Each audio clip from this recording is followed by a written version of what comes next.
All right, welcome to Starbase, Texas.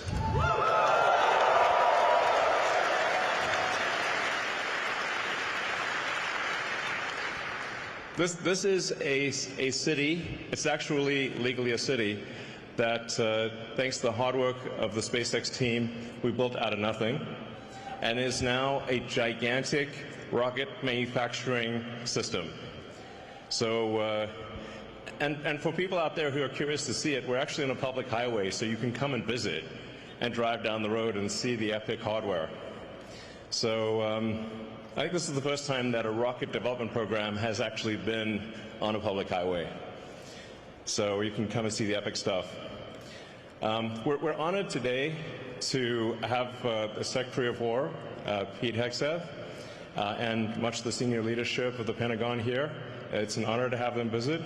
We just did a tour of the factory, and I think it really helps illustrate how manufacturing and manufacturing at scale is critical to the strength of America. So, and I'll tell you a little bit just about the purpose of SpaceX. It's like we want to make Star Trek real. Okay? We want to make Starfleet Academy real, so that it's not always science fiction, but one day the science fiction turns to science fact. And we have spaceships going through space, big spaceships, with people going to other planets, going to the moon, and ultimately going beyond our star system to other star systems, where we may meet aliens or discover long-dead alien civilizations. I don't know, but we want to go, and we want to see what's happening, and we want to have epic, futuristic spaceships with lots of people in them, traveling to places we've never been to before. Yeah, that's that's the goal.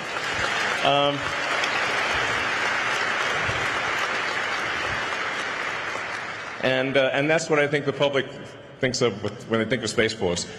So, on that note, I'd like to introduce the Secretary of War, Pete Hegseth.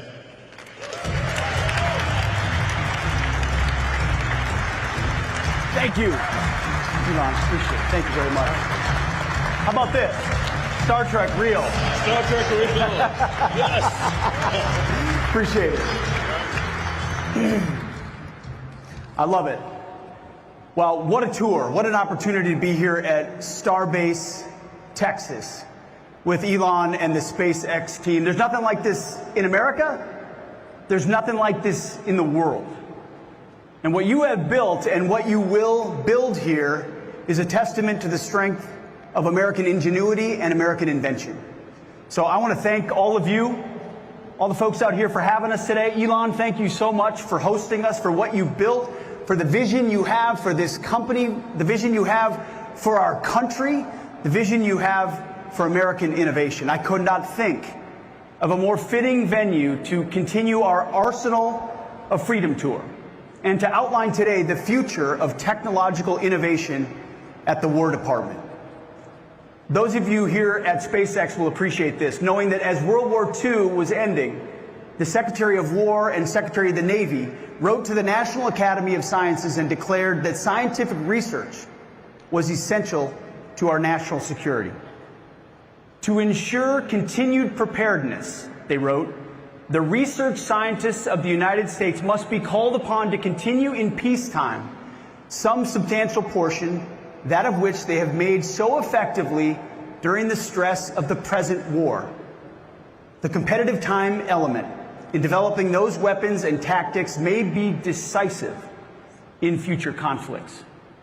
You see, those secretaries of war and Navy many decades ago recognized the importance that innovation and readiness holds for our national security. They knew what was at stake, the very freedoms of the country we hold dear. All across the United States today, extraordinary innovation is unlocking new possibilities for freedom, prosperity, and security. Now, the question before us is not whether or not the most powerful technologies of this century will reinforce free societies. Is it going to reinforce our free societies, or will that technology be shaped and twisted by malign regimes that seek to use those technologies for control and coercion? You see, over the past several months, I've talked at length about the challenges we face in transforming the War Department to address current and future missions, all in service of meeting the needs of the 21st century warfighter. I'd like to think we've already made dramatic progress in the Pentagon's culture by reviving the warrior ethos, and we're moving out quickly in transforming our acquisition ecosystem as well. But today is about how we supercharge innovation at the War Department for the era ahead. Innovation is happening at a pace we can't even foresee, and we need the entire enterprise, our enterprise, to embrace the urgency required for this moment. Since the end of the Cold War, the defense industrial base in our country has consolidated. This makes it difficult, if not impossible, for new creators of technical innovations to win business at our department. The result is a risk-averse culture that prevents us from providing our warfighters with the best resources that America has to offer. That ends today. Simply put, the United States must win the strategic competition for 21st century technological supremacy. Artificial intelligence, autonomous systems, quantum, hypersonics, and long-range drones. If you talk to Elon Musk long enough, he will tell you how important hypersonics and long-range drones are, and he's 100% correct. Space capabilities, directed energy, and biotechnology are the new areas of global competition. The challenge is that our legacy approach to technological development assumes that technology moves in a predictable, linear conveyor belt from lab to design to development to prototype to test and qualify to program of record, and can only be provided by a handful of companies that have consolidated dramatically. Now, while this system provided us with the weapons that won the Cold War, it is archaic and inconsistent with the novel threat environment that we face today. At its core, this old approach has the hubris to assume that you can easily predict the future, that you can foresee how an invention becomes a weapon in 8 easy steps, 3 decades from first discovery. Our system cannot keep treating innovation as a decades-long, one-way march that dramatically reduces who and what is able to run the gauntlet at our department to get the capability to the warfighter. Until this administration, the Trump administration, the department's process for fielding new capabilities had become just one more post-Cold War peace dividend relic that has not kept up with the times. Worse than that, we've done nothing but add layer upon layer of committees and councils that coordinated but never decided. We created endless projects with no accountable owners. We have high churn with little progress and few outputs. That sounds about like the exact opposite of SpaceX. We treated innovation as a box to check, not an outcome to deliver. In short, when it comes to our current threat environment, we are playing a dangerous game with potentially fatal consequences. We need innovation to come from anywhere and evolve with speed and purpose. You see, America's open scientific community is an advantage authoritarian regimes cannot replicate. They can read our scientific papers and copy our invention or distill our AI models, but they cannot replicate a culture like this one of open and distributed research. We need to be blunt here. We can no longer afford to wait a decade for our legacy prime contractors to deliver the next perfect system, only to find that it's delivered years behind schedule and cost 10 times what it should.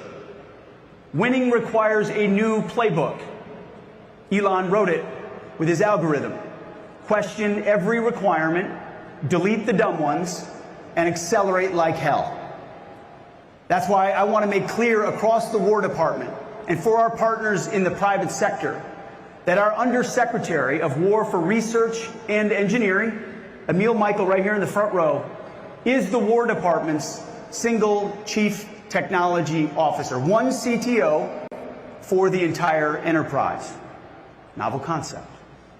As the sole CTO, Emil will set the technical direction, lead the innovation ecosystem that will welcome progress from anywhere it resides. And he'll tell me, face to face, every day, and frankly, whether we are gaining or losing the technology and innovation competition. He'll have the decision authority and will lead through rigorous evaluation with a focus on real, measurable outcomes. Now, Congress, and we have many members of Congress with us here today, will be our partner in this. By affirming the Undersecretary's role as the department's CTO, we're carrying out the core mission for R&E that Congress assigned in statute. The last defense bill expanded the CTO's authorities, including the power to direct military departments and other components to align around clear, innovative outcomes. We will use them to deliver those outcomes with speed and urgency. An empowered CTO will inject a disruptive mindset directly into our systems, directing the power of America's world-leading scientists and entrepreneurs, our cutting-edge labs, the tech ecosystem, and our capital markets to build what the warfighter needs, but to do so better, faster, and cheaper. And Emil is the right man to do it. You see, this isn't about military structure. This is about building an innovation pipeline that cuts through the overgrown bureaucratic underbrush and clears away the debris, Elon style, preferably with a chainsaw, and to do so at speed and urgency that meets the moment. As I've said repeatedly to every audience, the President of the United States and I have the backs of our warfighters who have to make split-second life and death decisions on the battlefield. Now, I want this audience to know that we also have the backs of innovators who share that very same urgency. American taxpayers, especially those parents whose sons and daughters have answered the call to serve, I swore in 10 more today, demand, and I demand, and we demand, that we arm our warfighters with overwhelming and lethal technology right now, not a decade from now. In modern warfare, the fastest innovator and iterator will be the winner. And no one can out-innovate an American entrepreneur who has been liberated from the constraints of stifling bureaucracy. That old era ends today. We are done running a peacetime science fair while our potential adversaries are running a wartime arms race. Right now, from garage startups to factory floors to boardrooms across our nation, the question of how to harness innovation coming out of America's AI ecosystem is front and center, and rightfully so, because it has the potential to disrupt and transform every area of human endeavor. The same is true in the Department of War.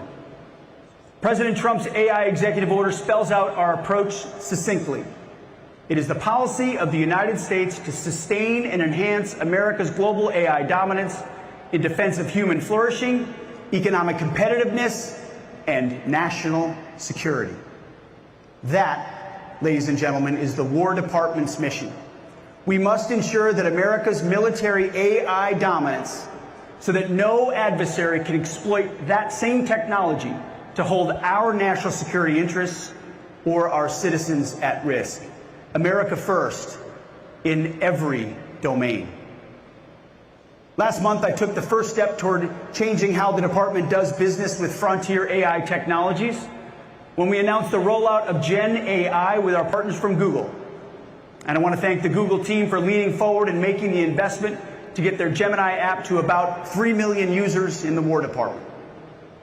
But today, we're excited to announce the next frontier AI model company to join GenAI.mil, and that is Grok from xAI, which will go live later this month. So I want to thank you, Elon, and your incredible team for leaning forward with us on this as well. Very soon, we will have the world's leading AI models on every unclassified and classified network throughout our department. Long overdue. To further that, today, at my direction, we're executing an AI acceleration strategy that will extend our lead in military AI established during President Trump's first term. This strategy will unleash experimentation, eliminate bureaucratic barriers, focus on investments, and demonstrate the execution approach needed to ensure we lead in military AI and that it grows more dominant into the future. In short, we will win this race by becoming an AI-first warfighting force across all domains, from the back offices of the Pentagon to the tactical edge on the front lines. The catalyst for this acceleration will be 7 pace-setting projects focused on mission threads across warfighting, intelligence, and enterprise missions, each with a single, accountable leader, aggressive timelines, and measurable outcomes that answer a familiar question, Elon. What have you accomplished this week? This is the execution standard for AI-first transformation. Each of the 7 pace-setting projects will use the following model. One owner who reports monthly on their progress. These projects will not be run in a vacuum, but will work directly with warfighters and transition partners to ensure we incorporate real-time operational feedback. We expect rapid iterations, with failure accelerating the learning curve. These are not science projects. They are not governance boards. They are the execution standard for the entire department. We will not win the future by sprinkling AI onto old tactics like digital pixie dust. We will win by discovering entirely new ways of fighting. That's why we will run continuous experimentation campaigns, quarterly force-on-force combat labs with AI-coordinated swarms, agent-based cyber defense, and distributed command and control, pushing the envelope, learning from failure at every stop, which is exactly what this place does. You see, our department doesn't accept failure in the past, and so we never fail, which means we never learn. We're flipping that dynamic. Before talking about the new rules of the game, let me talk about a little bit more about our new team, because no game can be won without the right team. And we're proud to announce that Mr. Cameron Stanley has been appointed the new Chief Digital and Artificial Intelligence Officer, CDAO, of our War Department. Cam will be leading a new team, many of whom have foregone, thank you, or left lucrative careers at pioneer companies such as AWS, Databricks, Palantir, and Meta to join the fight. This team will not only provide a catalyst for change in this department, but will also act, we believe, as a magnet for other talented members of the tech community who want to join us in doing the mission-focused work to protect our great republic. So let's talk about the new rules. First, speed. Speed wins. Speed dominates. Our enterprise currently operates on staffing and committee cycles measured in months and years, and that's unacceptable. Military AI is going to be a race for the foreseeable future, where the risks to U.S. national security of moving too slowly outweigh the impacts of imperfect alignment. To do this, Cam and his team at CDAO will define AI deployment velocity metrics for all the pace-setting projects in the next 30 days and report at least monthly after that. These will become the new benchmarks for programs across the department. Second, bureaucratic blockers. If you work with Elon, you know he finds the blockers and you remove them. We will take a wartime approach to people and policies that block this progress. You want to block? You can work somewhere else. Barriers to data sharing, authority to operate, or ATOs, test and evaluation, and contracting are now treated as operational risks, not simply bureaucratic inconveniences. We are blowing up these barriers. That's why today, at my direction, I'm establishing a barrier removal SWAT team under R&E with the authority to waive non-statutory requirements and escalate to our great Deputy Secretary Steve Feinberg anything that slows down the acceleration of AI capabilities. Third, compute resource. We will invest heavily in expanding our access to AI compute, from data centers to the tactical edge, and will tap into hundreds of billions of dollars in private capital flowing into American AI. President Trump's executive order has directed us to build data centers on military land and to work with the Department of Energy to ensure that we dramatically increase the number and breadth of resources needed to power this computing infrastructure. We will work together with our partners at Google and AWS and Oracle and SpaceX, Microsoft and others on these initiatives. Fourth pillar, especially in this room, you'll understand it, is talent. We will use every hiring and pay authority available to us to bring the best American technical talent and reward effective AI transformations by our workforce. We're going to heavily leverage President Trump's Tech Force initiative to bring in the best and brightest from industry and academia. With people like Elon, David Sachs, Emil, Mike, and others from the entrepreneurial and business world already in government, we have shown that we can and that we must enlist the world's leading talent in this cause. Fifth, responsible AI. Today I want to clarify what responsible AI means at the Department of War.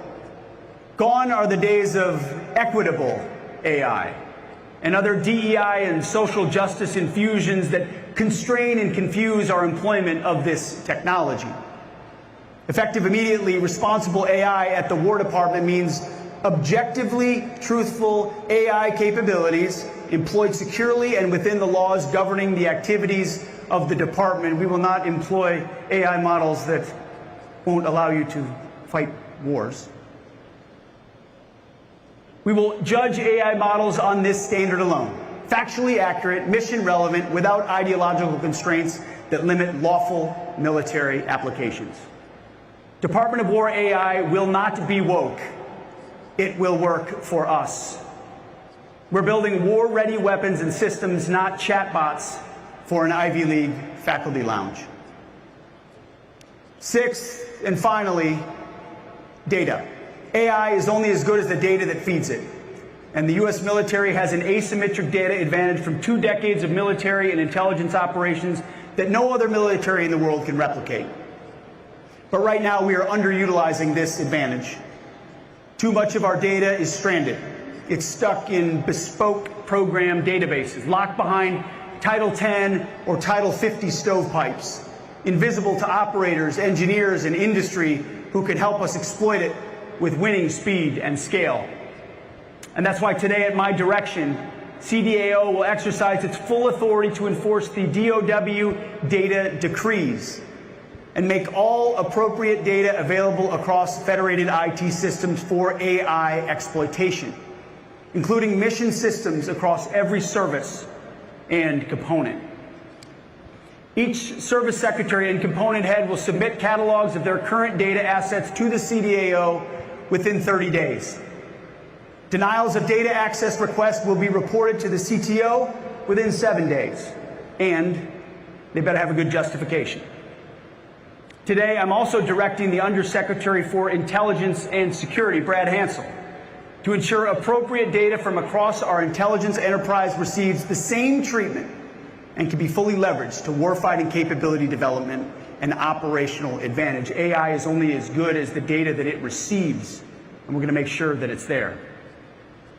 Persistent barriers to data access will be escalated to the Deputy Secretary of War for resolution, with authority to reassign or terminate personnel or withhold funding from non-compliant activities within the statutory limits.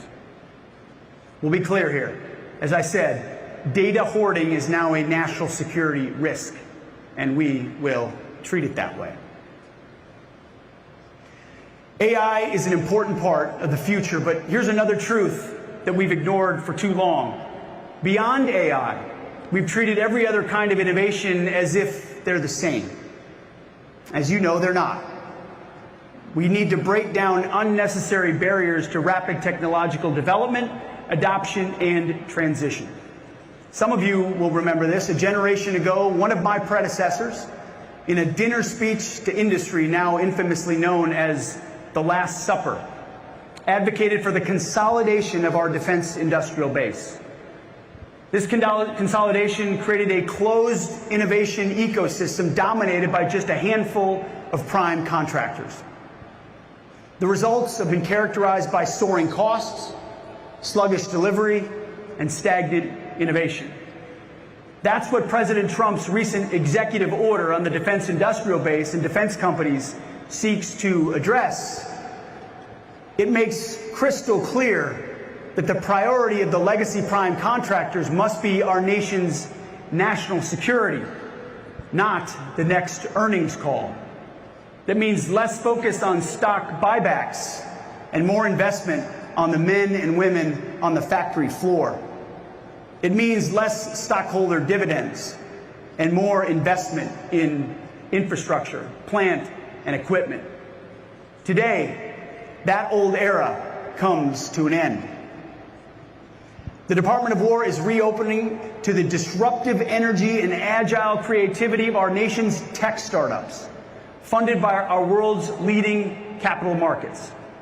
I'm directing my Chief Technology Officer to lead this charge, and his wingman, as always in this effort, Undersecretary for Acquisitions and Sustainment, Mike Duffy.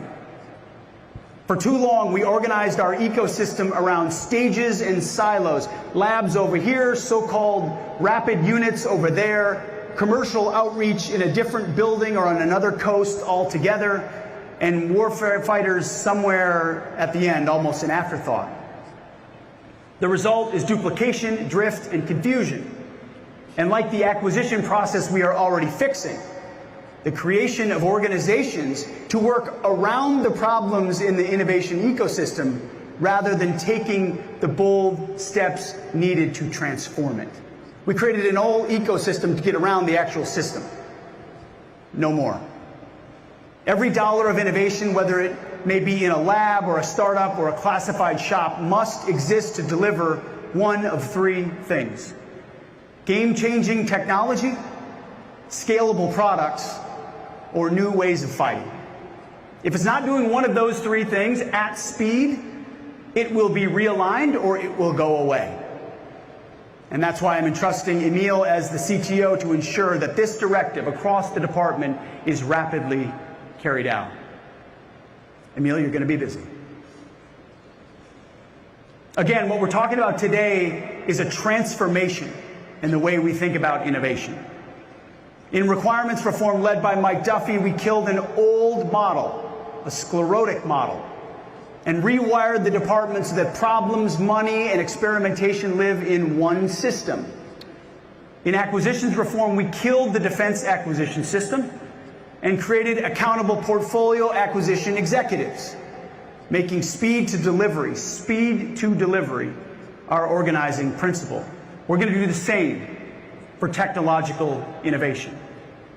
That's why today, at my direction, we are ending the alphabet soup of councils that meet and brief and write memos and schedule meetings, but never decide and rarely, if ever, accelerate outcomes. Effective immediately, the Defense Innovation Steering Group, the Defense Innovation Working Group, and the CTO Council are disestablished and abolished. In their place, the CTO will convene a CTO action group to assist him in making decisions, clearing bureaucratic blockers, holding leaders accountable, and most importantly, quickly delivering new technologies to our warfighters. Every organization in this ecosystem must earn its place by delivering warfighting advantages faster than our adversaries can adapt. No sacred cows, no exceptions. To back up the CTO, today at my direction, we are realigning two pillars of the War Department's innovation ecosystem. First, the Defense Innovation Unit, or DIU. Since its establishment 10 years ago, DIU has lived through shifting reporting structures and uneven administrative support, doing great things, but at times its portfolio overlapped with other parts of the department. Effective today, DIU is designated a Department of War field activity, providing exceptional tech scouting, rapid contracting, and other common services to the department, executed at commercial tempo. The CTO will provide support to DIU for administrative and resource matters and ensure that the unit's efforts fit into the department's innovation priorities. The director of DIU will also continue to report directly to me as a principal staff assistant and carry out its statutory duties. And I'm appointing Mr. Owen West, executor of my Drone Dominance Initiative, as the director of DIU starting in March, when the FY27 budget cycle firms up. As a Marine with lots of combat experience, Owen will bring a warfighter's mentality to DIU's core mission of transitioning technology to our troops. Owen also has the private capital experience needed to ensure DIU remains working hand in glove with the venture and investor communities and continues to on-ramp new entrants into the War Department. Owen led DOGE at DOW, the most effective DOGE effort across the administration, saving tens of billions of dollars for our department, and now he will lead DIU. Our world-leading defense tech startups have attracted billions of dollars in capital. They're reshaping warfare through the proliferation of high-tech, low-cost technologies. DIU's mission is to accelerate the adoption of this commercial technology to help convert entrepreneurial products into tangible combat power. Second, the Strategic Capabilities Office, or SCO, is also being designated a Department of War field activity aligned under the CTO. SCO will maintain focus on its core mission of identifying and prototyping disruptive applications of new systems, the unconventional uses of existing systems, and near-term technologies to create strategic effects. SCO will continue to maintain its statutory direct reporting relationship to the Deputy Secretary, but will be operationally realigned under the CTO to eliminate duplication and ensure the relentless daily focus on delivering near and medium-term capabilities to our warfighters. Relentless urgency and focus is our focus. Today's defense innovation ecosystem is too fragmented, resulted in insufficient technology transition to the warfighter. We address some of this in the transformation we are making in the acquisitions ecosystem, but it also needs to enter the innovation ecosystem. For too long, and I know a lot of you have experienced this, and others we met with in Los Angeles recently, the experience of founders and entrepreneurs has been running endless laps around the Pentagon, looking for the right office, the right program, and the right motivated sponsor. And too often, new entrants are ultimately stymied by the bureaucracy. We hear it time and time again. They don't know where to go, and then when they go to that place, it's not the right place to go. Then they go somewhere else that didn't want them in the first place, and the lap continues. For example, SpaceX and Palantir had to sue the Department of War just to get a shot at competing for department contracts. The bottom line is that new entrants need both a shot on goal, but also faster yeses and faster nos from the department, rather than being strung along with a never-ending stream of rudderless maybes. At the Secretary of War level, we will replace the existing maze into two clear channels. The Mission Engineering and Integration Activity, MIA, will tell industry what problems we're trying to solve, and DIU will help program offices adopt what industry has already built. This will help get to faster yeses or faster nos. Clear guidance, clear guide rails, clear demand signal, which is what industry and capital expects. Now, this isn't just an Office of the Secretary reform. The services need to transform their innovation ecosystems as well: the Army, the Navy, the Space Force, the Marine Corps, and the Air Force. That's why today, at my direction, our military services will take the following actions. Within 90 days, the secretaries of the military departments will brief the CTO on service innovation plans, how they will consolidate, streamline, and refocus their labs, research expertise, experimental units, and rapid capability offices around 3 innovation outcomes. Our 60-plus labs are a national asset, but it's past time they were organized to deliver and not just to discover. And beginning with the fiscal year 2028 budget, every portfolio acquisition executive will fund an innovation insertion increment, III, dedicated money for the last mile, integration test and rapid insertion of validation solutions into fielded systems. Innovation cannot be centralized, and it should not be. In fact, hope it's okay I name them, but just this past weekend I received an email, a proposal from an Army captain named Drennan Green, who I've known for a while. He had a detailed plan about how he and his unit wants to deploy AI. Innovation can and should come from anywhere and anyone, wherever those best ideas reside. We're going to bring that good captain in and hear from him. How can we apply those tools in his unit and other units, bottom up, not just top down? The military services and program offices own the last mile. And to that end, I'm directing the services to establish that III, innovation insertion increment, within the budgets of all program portfolios. This will ensure that they have funds set aside to quickly integrate innovations during weapons system development. This will be a tool to free new, innovative, cutting-edge weapons and improvements from the constraints of yearly budget cycles. Here you iterate in terms of hours and days, maybe weeks. In Washington, we talk in terms of months, years, and oftentimes multi-years. It's too slow. The CTO ecosystem will give them the supply. Services are contributors to this ecosystem, not bystanders. They must deliver outcomes, and they must deliver overmatch. And speaking of budgets and budget cycles, you may have seen President Trump's truth post of a few days ago.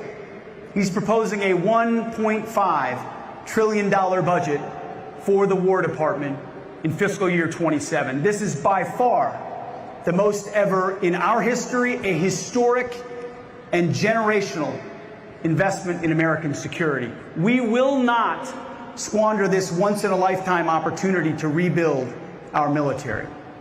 Think of what this means as our efforts to transform the department come fully online. You add resources and you streamline process, speed to deliver those capabilities to the warfighter, an invitation to new entrants into the defense industry, which we need so badly, and an embrace of AI and other cutting-edge defense tech.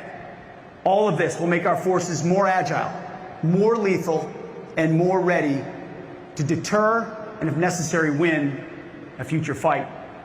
This is what President Trump demands, and this is what we will deliver. This feeds into a next area we need to fix.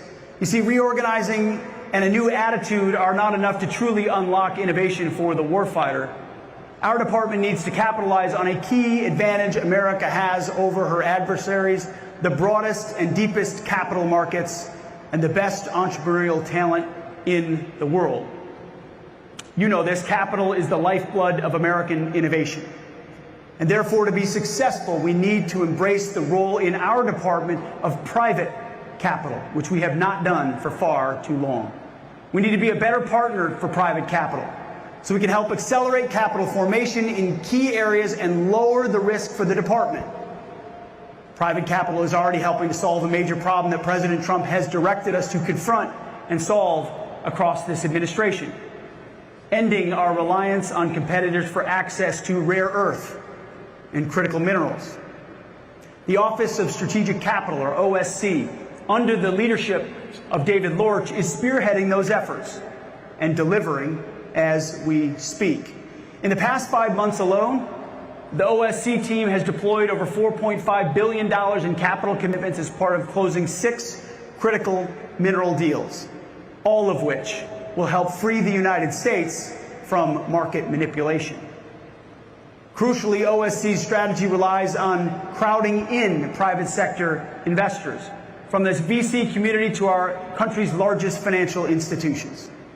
The 6 OSC deals to date include nearly $5 billion from our private capital partners. OSC has closed most of those deals in less than 30 days, which is Trump time for complex transactions. That may seem maybe slow for SpaceX. In Washington, that's as fast as it gets. I mean, that is warp speed in Washington.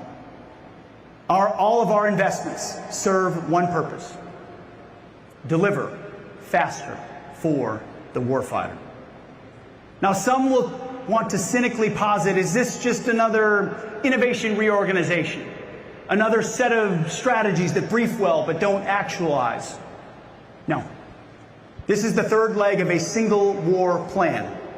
In fundamentally transforming our acquisition ecosystem, we killed JSIDs that focused only on process and turned the JROC into a body that ranks real-world joint operational problems, not paper requirements. We created the MIA to run experimentation campaigns to solve these problems. We killed the old defense acquisition system and created the warfighting acquisition system to focus on speed, risk, and accountability. With the AI strategy and innovation ecosystem transformation that we have just outlined, we are welding that third piece into place. The CTO, DIU, SCO, DARPA, CDAO, and OSC are no longer a loose federation. They are the Office of the Secretary of War's Innovation Operating System. DARPA delivers game-changing technology innovation and strategic surprise. DIU delivers scalable products. SCO delivers new ways of fighting.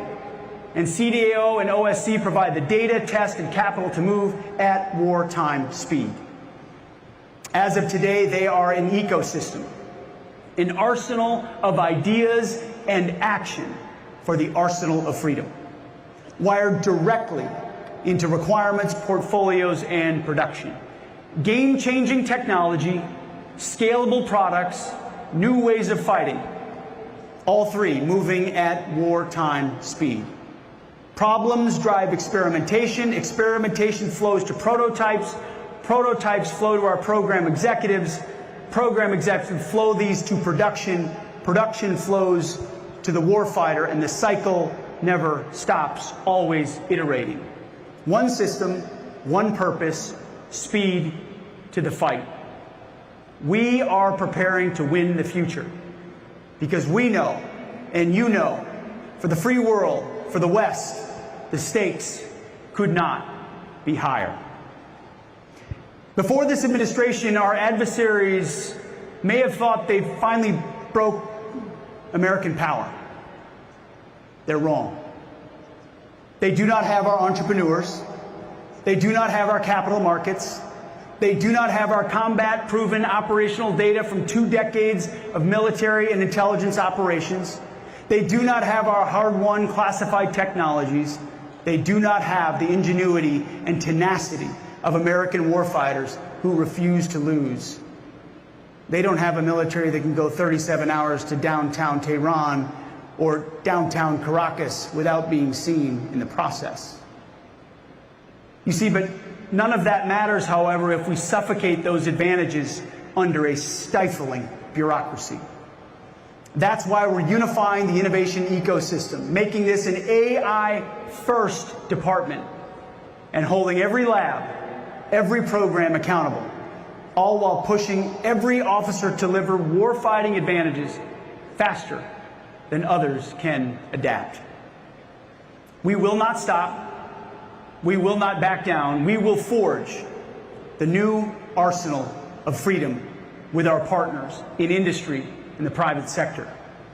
We believe the future will be shaped by those who lead in technology and innovation. We don't believe, we know. Those who fervently believe in freedom and the Western tradition, like we do, must be those leaders. If not us, if not America, if not the West, then who? And if not now, it will be too late to maintain that advantage. This is not reform for the sake of reform. It never has been. This is about whether our warriors fight with yesterday's tools or they fight overmatching our adversaries using tomorrow's technologies. We know the threat. We know the opportunity. We know what must be done. We share the urgency. Now we will do it, and we must do it at wartime speed. Thank you. God bless you. God bless this company that you've built, and may God bless our great republic. Thank you very much. Appreciate it. Thank you. Thank you. Appreciate you guys.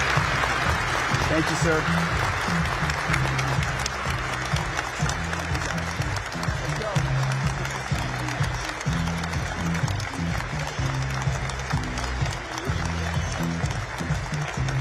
Ladies and gentlemen, please hold at your...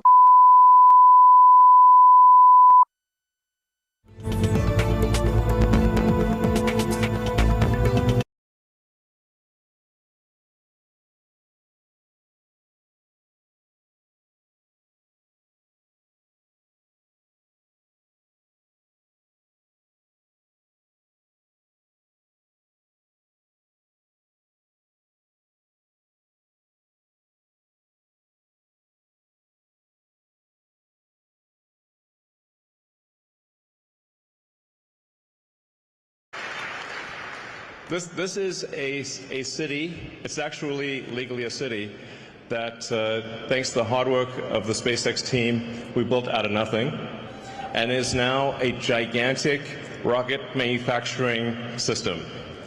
So, and for people out there who are curious to see it, we're actually on a public highway, so you can come and visit and drive down the road and see the epic hardware. So, I think this is the first time that a rocket development program has actually been on a public highway. So you can come and see the epic stuff. We're honored today to have the Secretary of War, Pete Hegseth, and much of the senior leadership of the Pentagon here. It's an honor to have them visit. We just did a tour of the factory, and I think it really helps illustrate how manufacturing and manufacturing at scale is critical to the strength of America.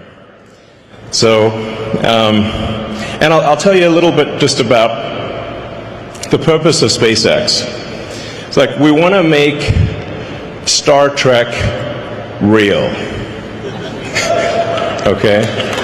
We want to make Starfleet Academy real, so that it's not always science fiction, but one day the science fiction turns to science fact.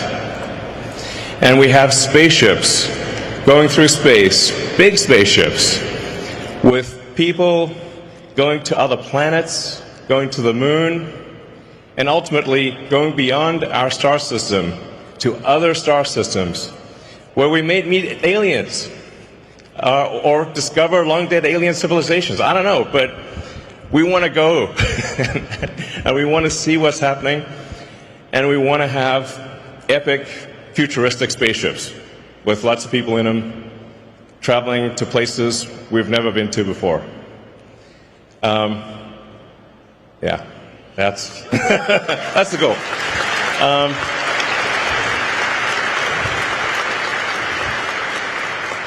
And that's what I think the public thinks of when they think of Space Force.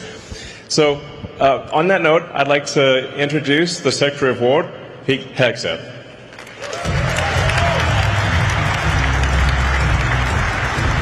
Thank you, Elon. Appreciate it. Thank you very much.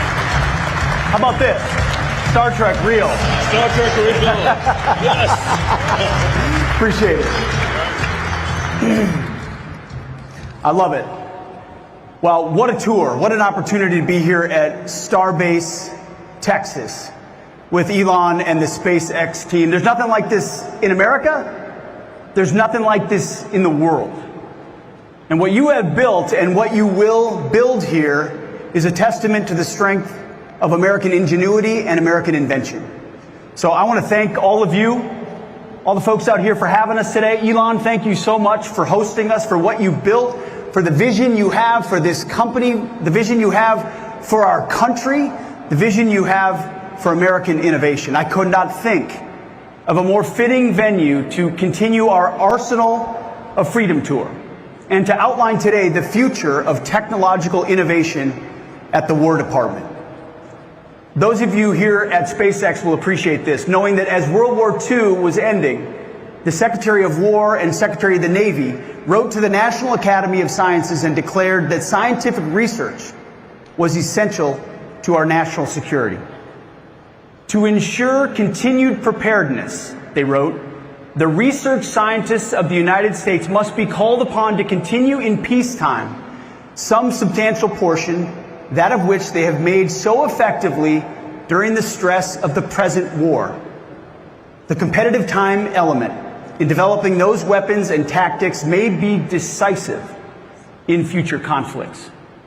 You see, those secretaries of war and Navy many decades ago recognized the importance that innovation and readiness holds for our national security. They knew what was at stake, the very freedoms of the country we hold dear.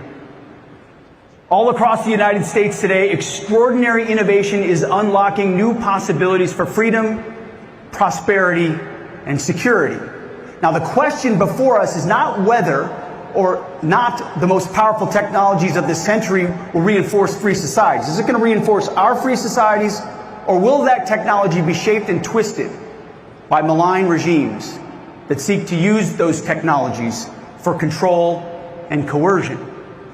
You see, over the past several months, I've talked at length about the challenges we face in transforming the War Department to address current and future missions, all in service of meeting the needs of the 21st century warfighter. I'd like to think we've already made dramatic progress in the Pentagon's culture by reviving the warrior ethos, and we're moving out quickly and transforming our acquisition ecosystem as well. But today is about how we supercharge innovation at the War Department for the era ahead. Innovation is happening at a pace we can't even foresee, and we need the entire enterprise, our enterprise, to embrace the urgency required for this moment. Since the end of the Cold War, the defense industrial base in our country has consolidated. Adapt. We will not stop. We will not back down. We will forge the new arsenal of freedom with our partners in industry and the private sector. We believe the future will be shaped by those who lead in technology and innovation. We don't believe, we know. Those who fervently believe in freedom and the Western tradition, like we do, must be those leaders. If not us, if not America, if not the West, then who? And if not now, it will be too late to maintain that advantage. This is not reform for the sake of reform. It never has been. This is about whether our warriors fight with yesterday's tools or they fight overmatching our adversaries using tomorrow's technologies. We know the threat. We know the opportunity. We know what must be done. We share the urgency. Now we will do it, and we must do it at wartime speed. Thank you. God bless you. God bless this company that you've built. And may God bless our great republic. Thank you very much. Appreciate it. Thank you. Thank you. 大家好，我是主播林家远。生活压力大，失眠、浅眠是现代人常见的烦恼。太阳星全效克菲尔益生菌现在进一步推出晚安加强版，添加水染伽巴、色氨酸、茶氨酸、香蜂草4大天然草本，帮助睡眠的配方。选择太阳星全效克菲尔益生菌，做好日常保养，身体轻松无负担。每日克菲尔，时刻美好 ，Good Feel Good。请上快点购为健康下单，输入推荐码有额外折扣。太阳星全效克菲尔益生菌基础版、晚安加强版，新包装改版，内容不变，抽取更方便。要吃就吃最好。